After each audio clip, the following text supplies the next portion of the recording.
This is Rummy's Corner.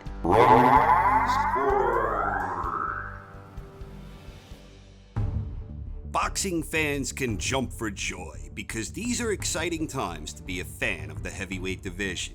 We've had 3 heavyweight championship bouts over the past several weeks, so what better time than now for the debut edition of my top 10 heavyweight rankings. The following list is just my personal opinion, but this is how I see things as of right now. Number 10, I'm going with Alexander Usyk. Normally, I'm reluctant to rank boxers in a division where they never really competed, but every once in a while I make exceptions when exceptional talents move up in weight. And for me, Usyk checks off all the right boxes. Usyk became the undisputed cruiserweight world champion last July when he defeated Murat Gassiev in a lopsided 12-round decision. Usyk was last seen in action back in November of last year when he scored an 8th-round stoppage victory against Tony Bellew. Usyk is a very well-rounded boxer with an elite-level skill set. So the big question with Usyk is how will he handle the size of an elite-level heavyweight?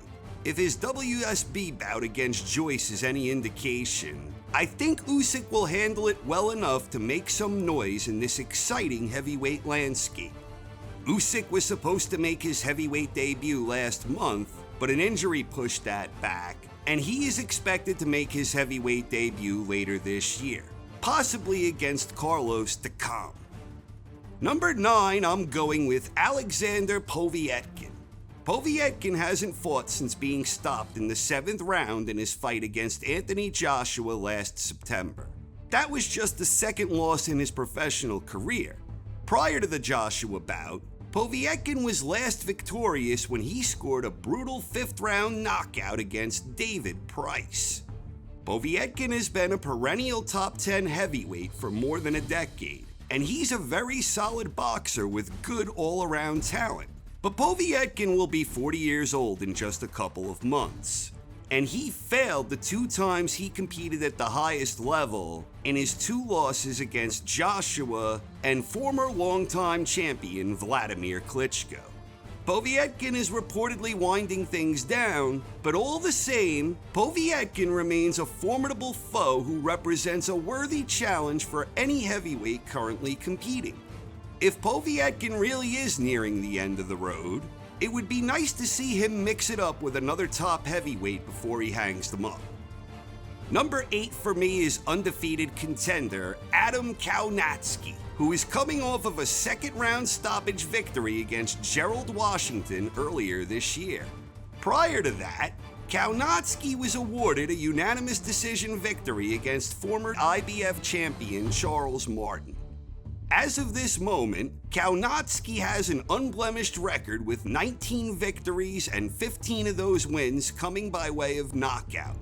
Kownacki has a good work rate and an aggressive style that makes for another exciting addition to this current heavyweight landscape. Kownacki is reportedly facing former 3-time title challenger Chris Arreola later this summer, and that one could potentially be very interesting. Number 7 for me is former WBO champion Joseph Parker, who is coming off of a 3rd-round knockout against Alexander Flores late last year. Prior to that, Parker lost a 12-round unanimous decision against the surging Dillian Whyte, and prior to that, Parker lost a 12-round decision against then-unified world champion Anthony Joshua. So Parker has lost 2 of his last 3 fights, but he still officially holds a victory against the new unified world champion, Andy Ruiz Jr. Parker was awarded a majority decision victory in that fight when he won the vacant WBO title. It should be noted that that victory was somewhat controversial, and that an awful lot of people believed that Ruiz deserved to win that one. But for me, the fact remains that Parker is a talented and skilled technician who has fought competitively against some of the best boxers the division has to offer. Parker is reportedly facing Alex Leapai later this month. Number 6, I'm going with Luis Ortiz. King Kong is now reportedly 40 years old, and he lost by dramatic late-round stoppage when he challenged WBC champion Deontay Wilder in March of last year. But Ortiz has rebounded from that loss with 3 consecutive victories. In his most recent bout, Ortiz defeated Christian Hammer by lopsided 10-round unanimous decision a few months back, and prior to that, Ortiz scored a 10th-round knockout against Travis Kaufman. Ortiz is definitely getting up there in age, but he still remains one of the most talented heavyweight boxers in the game today.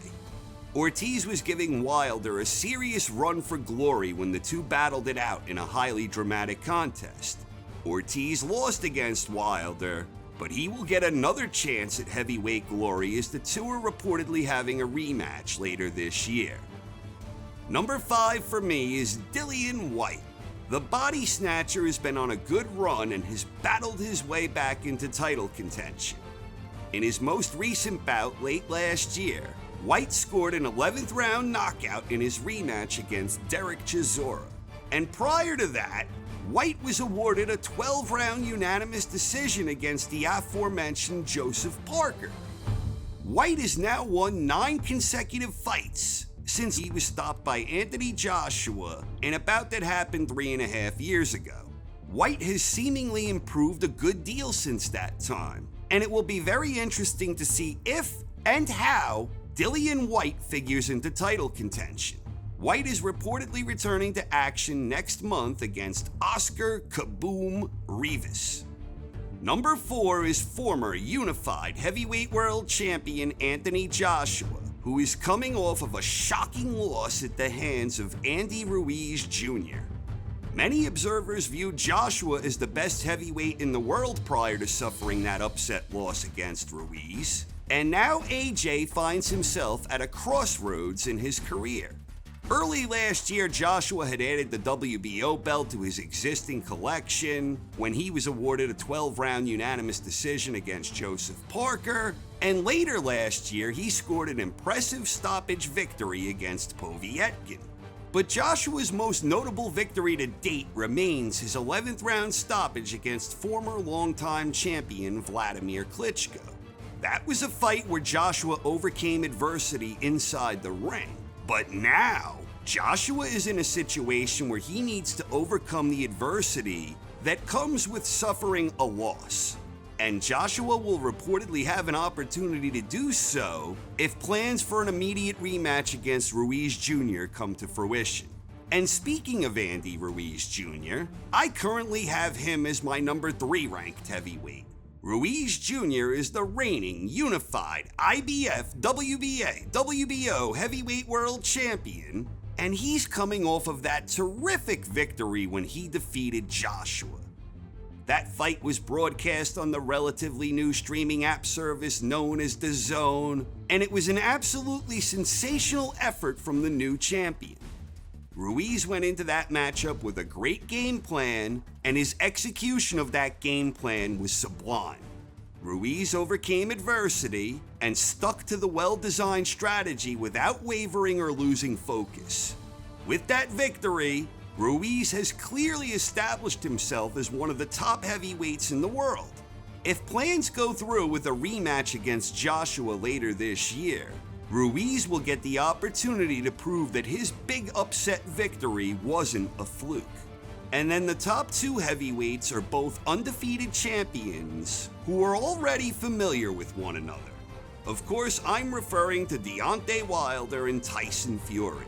These two battled it out to a draw in a super exciting matchup late last year. It was a classic battle between a monster puncher and a highly skilled tactician, and all of this was on full display in their epic heavyweight thriller. But these two still have unfinished business. Number 2 for me at this time would be Deontay Wilder. The reigning WBC heavyweight champion is the longest reigning champion in the division, and he has accumulated an historically impressive 9 consecutive title defenses to date. In his most recent bout several weeks back, in a fight that was broadcast by Showtime, Wilder scored a devastating first-round knockout against Dominic Breazeale. Wilder is a boxer whose unbelievable knockout power is equally matched by his incredible heart and determination. What Wilder sometimes lacks in skills, he more than makes up for with his unique blend of talents. In short, Wilder finds ways to play to his strengths, and he has a proven track record of doing so, even when things aren't going his way. Wilder is reportedly having the rematch later this year against Luis Ortiz. And number one for me, I'm going with Tyson Fury, mainly because I think his rightful claim as the lineal heavyweight champion trumps Wilder's historically impressive run as the WBC champion. Tyson Fury was the one who ended the long and dominant reign of Vladimir Klitschko, and Fury did so in very impressive and one-sided fashion. In his most recent bout this past weekend, in a fight that was broadcast on the ESPN Plus streaming app service, Tyson Fury scored a dominant second-round stoppage victory against Tom Schwartz. Fury appeared a bit sharper and faster than he had been against Wilder, and Fury never even had to take his feinting skill set out of first gear. Fury fought the second round as a southpaw, sporting Apollo Creed trunks, and he was mighty effective out of that southpaw stance. Fury is reportedly returning to action sometime later this year. So right now, I don't think there's any doubt whatsoever that Fury and Wilder are deservedly the top two boxers in the heavyweight division. If Wilder wins the rematch with Ortiz, and Fury wins his upcoming matchup later this year, then in an ideal world, we will get the highly anticipated rematch between Wilder and Fury. And honestly, I have no idea what to expect in that rematch. I think it's a 50-50 fight that can go either way. They're both so good at finding ways to do the things that they each do best, and they both have amazing heart and determination, the two of them. So ideally we get that rematch, and while that's going on, it would be awfully nice if the winner can be in a position to face the winner of a Ruiz-Joshua rematch. That would be a perfect ideal scenario for boxing fans. And while all of this is going on, it would also be awfully nice if the other top heavyweights began squaring off to try and establish a truly worthy top challenger to step in when the dust finally settles. But whatever happens, these truly are exciting times to be a fan of the heavyweight division. So what do you think of the debut edition of my top 10 heavyweight rankings? Please let me know in the comments section. I'm going to try and do updates on this list at least twice each year. Unfortunately, I won't have time to do this for every weight class, but in addition to trying to maintain a heavyweight rankings, I will also try and work a pound-for-pound ranking into the rotation as well. Thanks for watching, everyone. I hope you enjoyed, and have a wonderful night.